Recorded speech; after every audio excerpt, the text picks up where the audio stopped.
My name is Mary. I'm a 40-year-old housewife. My husband, Tom, is 35 years old, and we are married for 5 years now.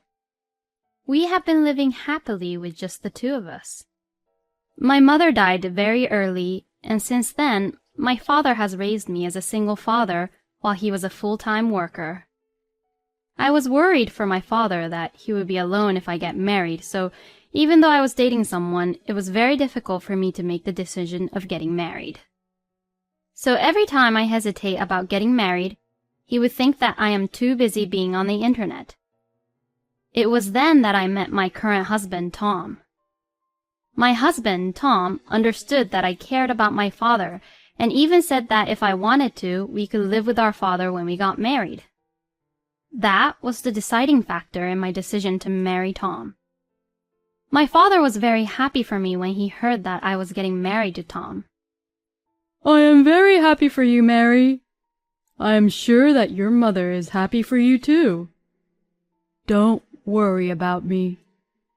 Mary, just think about being happy with Tom.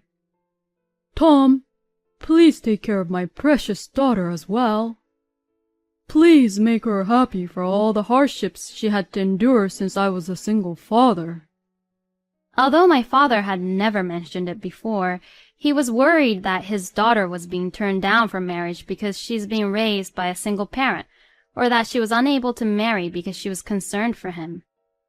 My father worked as a company employee and also managed real estates. For our wedding gift from my father, we got a new house where we lived happily. And then, 2 years ago, my father retired from work when he was 65 years old.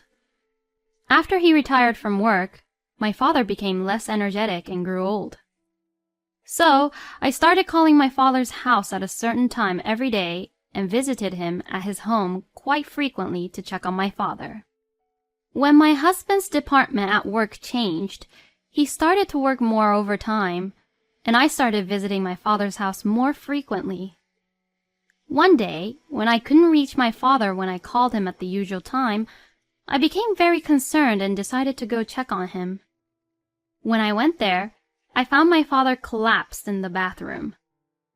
I immediately called an ambulance, but my father did not regain consciousness even after being rushed to the hospital. After being tested, he was diagnosed as cerebral hemorrhage, and we decided to hospitalize him. I went to visit him every day, but my father passed away without waking up and regaining consciousness. I arranged his funeral and other formalities, even though it was very hard and sad for me to see my father off. The wake and the funeral were held within my family, but relatives, who were after the assets, swarmed us like hyenas, saying that they had been promised to be given inheritance by my father, which made this situation very difficult and hard on me. However, thanks to the fact that my father had left a solid will in my name, I was able to inherit all of his estate, including his savings and real estate. This will made my heart filled with love for my father even after his death. At the time, I had no idea that there will be more harder times than this. My husband, Ben's family, is relatively full of sensible people, but there is the one relative, my sister-in-law, Jane, who is very sloppy with her finances. Hey, Mary. I heard you inherited a lot from your father, didn't you? Even though we are in-laws, we did become sisters, so please help me out because I actually need help. Jane was in debt, and she was coming to me for money for some time now, even prior to my father's death. Every time she comes to me for money, I rejected the request, but since she has been very persistent recently, I am very stressed out about this. Then one day, I received an invitation letter which was addressed to me. The invitation letter was about the high school reunion. When I was contemplating about RSVPing to the reunion, that's when Tom approached me. Honey, why such a stern face? I have a reunion coming up, but my father just passed away and I don't really feel like going to it. You should go to change your mood. I know you're very sad, But your father won't be happy if you keep on just moping around. That is true. Since Tom recommended, I have decided to attend the reunion. Then, the day of reunion came. I was enjoying conversation with my old high school friends I hadn't seen in a long time. When I went to get a new drink and was alone, one of my old classmates approached me. Hey, Mary. Long time no see. Hey. I'm sorry. Have we met? Yes, we have met. Don't you recognize me? I'm Josh, your old classmate. Even when he told me his name, I still couldn't remember him, but he seems to definitely remember me. Why don't we catch up? When I didn't know what to do, Mary, what's going on? Did you get my Coke? Jessica questioned me. Thanks to her, I said, sorry, my friend is waiting on me, so I should go. And I was able to leave him behind. When I returned, Jessica looked worried. Hey, Mary, is everything okay? Did he say or do something to you? We were just talking a little bit. He said he was Josh, but I don't recall any Josh. Do you know him? Yeah, he's that preppy guy who was the captain of our basketball team. He was the heartthrob who was very athletic and was good-looking. Oh, yeah. Since he changed his hairstyle, and we didn't have anything in common back then, I didn't notice him. You better watch out for him. He's still known to be fooling around. Since he has been checking you out today, maybe he caught your attention. No way. I am married now, and I don't look like his type to fool around. Even though I scoffed off what Jessica was telling me, Josh kept on trying to talk to me. So every time Josh would get close, I would try to talk and look busy with other people, but when the reunion was about to end, he got the chance to talk to me. Mary, are you trying to avoid me? If you are, I am hurt. Or are you trying to play hard to get with me? Oh, please. I'm not trying to play hard to get. You shouldn't be mad. I'm just playing with you. What are you talking about? I am happily married. There are plenty of people who still have fun, even if they're married. You know what? To tell you the truth, I actually liked you for a very long time, Mary. Since we have a lot to catch up, why don't we just have a drink after this? No way.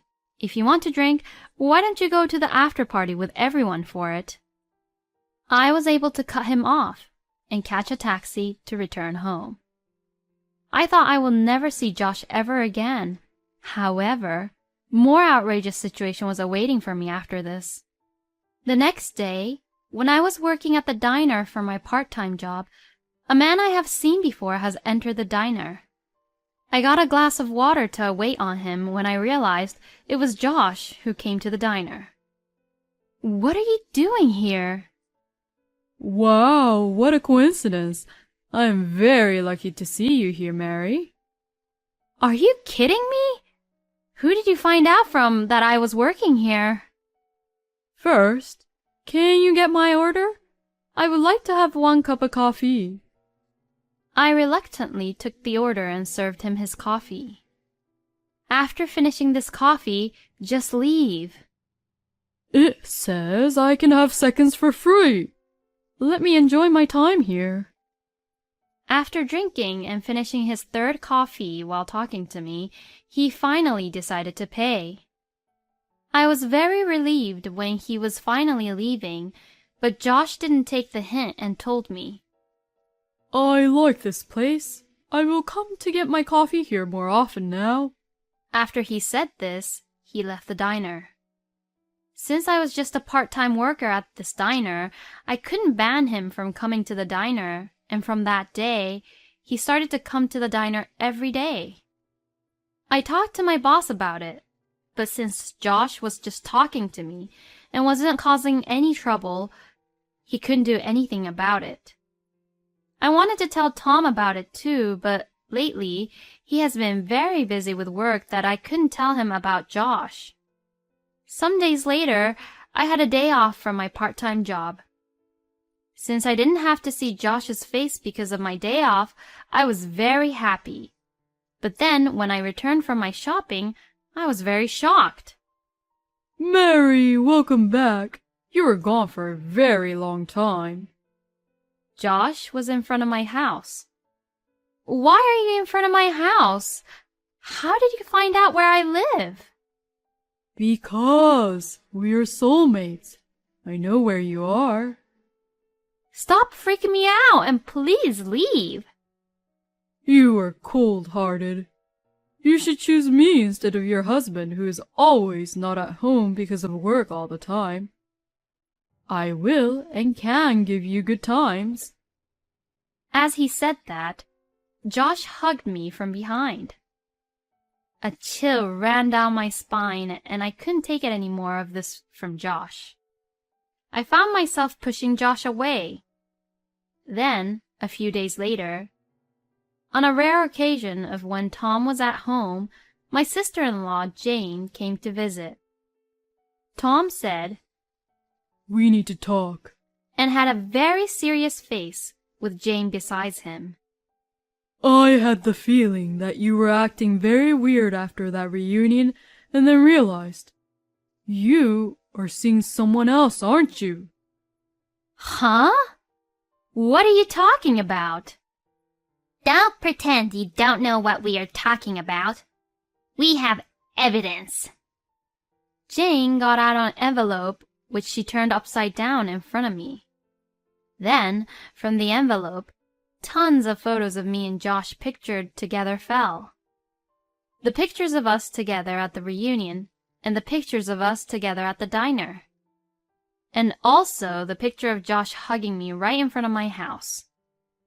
Only from looking at the pictures, it seemed that I was having an affair with Josh. "See, this is the evidence. I am getting divorced with you. Pay the alimony of $50,000 all at once." Tom and Jane are grinning when he said this, and made it obvious that they are trying to frame me to get a divorce with me. I pretended to not know anything about them trying to frame me and decided to divorce Tom. Fine. As you say that you have the evidence, let's get a divorce. You can rest assured that alimony and property division will be taken care of. To my words, Tom and Jane looked at each other smiling. I have no intention of letting them go off the hook so easily. From here on, they will pay for what they have done to me. Oh yeah, what I inherited from my father won't be the subject to property division. "What?" Tom and Jane was stunned when they heard this. It was Tom who came to his senses first. "Why not? You're supposed to split all the money earned after marriage equally." That's right. If it is the money earned by working during the marriage, we should split it equally because we cooperated.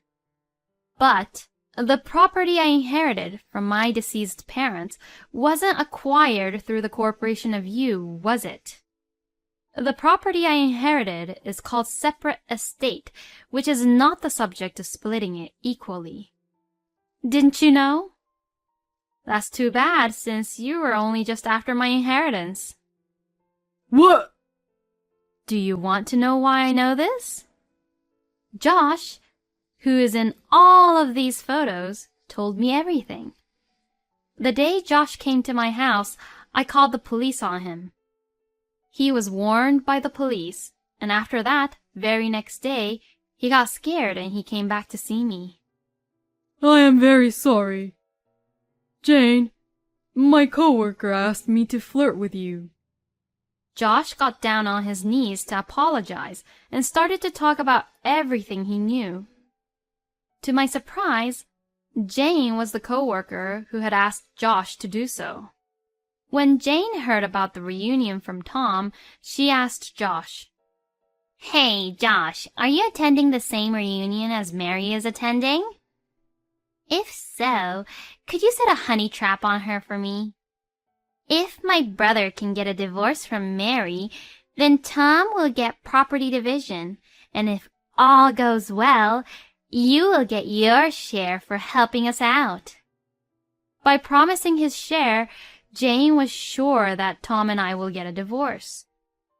Because Josh wanted some money, he started flirting with me, and Jane tried to take pictures of that. That's how they got the fake evidence photos and tried to get money out of me. Hold on. I told Josh to flirt with you? Where's the evidence of that? You're the one who's making up everything, aren't you? Jane denied everything. Oh, I have evidence. Look at this. Then I showed my screen of my smartphone. I actually saved the screenshot of the conversation of Josh and Jane on WhatsApp. And I also have the screenshot of Tom and Jane's conversation on WhatsApp. The conversation included such as, I was very surprised. I didn't expect that I would bump into you in front of the Holiday Inn. Me too. Please don't tell Mary about this. Of course. You too. Please don't tell Brad about the guy you saw me with. Sure. By the way, the woman you were with is so pretty. Tell me how you met her. She is from my department, and I work with her. I met her at my work. We're together every day, and I can't be happier. You are with her every day. How can you be so blatantly cheating on Mary and not get caught? If I tell her that I am working overtime, Mary won't ask me anymore, and since she loves her father too much, she's always at her father's house. Since her father passed away, she has been moping around the house and I can't stand her. Hey, you are talking behind her back too much, aren't you? Actually, I am thinking of divorcing Mary and getting remarried to her. I see. Hey, I have a good idea. Why don't we frame Mary to cheat on you? Put a honey trap on her. Even if Mary doesn't actually cheat on you, we can make it look like she's cheating in the photos, and then it is all ours. Let's get both alimony and the division of property. When Tom and Jane saw the screenshot of their conversation, they panicked. Why do you have that? Tom, who's the other woman? Jane, you are engaged to Brad but is still seeing someone else. Just because you both are cheating, do you think I would also cheat? Give me your phone. Delete it at once. Tom tried to take the phone away from me. Oopsie! My hand slipped. No way! My father? What? Oh my God! Hurry up! Hurry up and cancel the photos she has sent to him. They were both rushing, trying to cancel what I have sent to the father-in-law, but before they could do so, my father-in-law saw and read what I have sent. When Tom and Jane found out that I accidentally sent the screenshots to their father, they turned pale. Then right after that, my father-in-law, Ben, has called me on my phone. Tom, it's your fault, so you should pick up the phone. No way, Jane. You're the one who came up with this plan, so you should take the responsibility and pick up the phone. Tom and Jane was pushing the phone around between them. In the end, Jane said, You should do something about it, and returned my phone to me. I picked up the phone and explained everything to Ben. That evening, a family meeting was to be held at Ben's house. Of course, Tom and Jane was scolded and punished by their parents. Both of you cheated, and trying to blame your wife for cheating when she didn't. I can't believe this. I am very embarrassed by you two. We owe Mary's father a debt of gratitude for all the help he gave us all of the ears we needed. How dare you repay that favor by doing such horrible things? My mother-in-law, who is usually very calm, is looking at her children like as if they are pieces of filth, and Ben was just very angry with them. In fact, my father and my father-in-law had a long business relationship, and my father always helped Ben when he was in trouble. Ben turned to me and bowed deeply. Mary, I apologize for my children for causing you such trouble. I have no words to express how sorry we are. Since Ben urged me into it, I decided to file a claim for alimony to Jane, Tom, and Josh. However, even though we were still discussing divorce and alimony, my husband packed his bags and left, and wasn't able to reach him by phone. When I asked my in-laws about the whereabouts of Tom, they didn't know where he was, but I had a feeling of where he was, so I hired and requested an investigator to find him. Then it turned out that Tom was crashing at his co-worker's house, who he was having an affair with. I was just stunned. So I decided to send the photos of him having an affair with a co-worker to the workplace and also demanded Tom for the alimony. This made Tom and his mistress's position in the company worse, and my husband was sent away to a department which was for like an outcast. Since the mistress was a temp worker at the company, she got laid off quickly. The company who sponsored her as a temp worker was reported of this also. While having Tom being investigated, I also investigated about Jane and found out that she was seeing not one, but 2 other men. I told this to Brad, Jane's fiancé, and his family, so they filed her for her unfaithfulness. Of course, Brad and Jane is not engaged anymore. Brad requested for alimony from Jane. After that, Tom and Jane were so distressed that they cried to their parents, but they did not help them and just disowned them. When Tom and Jane just tried to frame me, they didn't expect that things will take wrong turns for them. And thanks to my lawyer, I was able to finalize my divorce. While I felt that it was finally over, I also realized that now that my father had passed away, I was now alone. I thought I would be lonely, but thanks to my friends who knew about what was going on encouraged me, and thanks to my former in-laws who cared and took care of me, I am surprisingly having a good time. Every once in a while, my ex-husband, Tom, would call and say, "You were and are the one. Let's get back together." He would say such nonsense to get back with me or to borrow money from me, so I ignored his calls. Every time he would message me, I send the screenshot of the messages to Ben. Then, Ben will scold and punish Tom about it. I don't think Tom hasn't learned. Maybe Tom doesn't even have the brain to learn.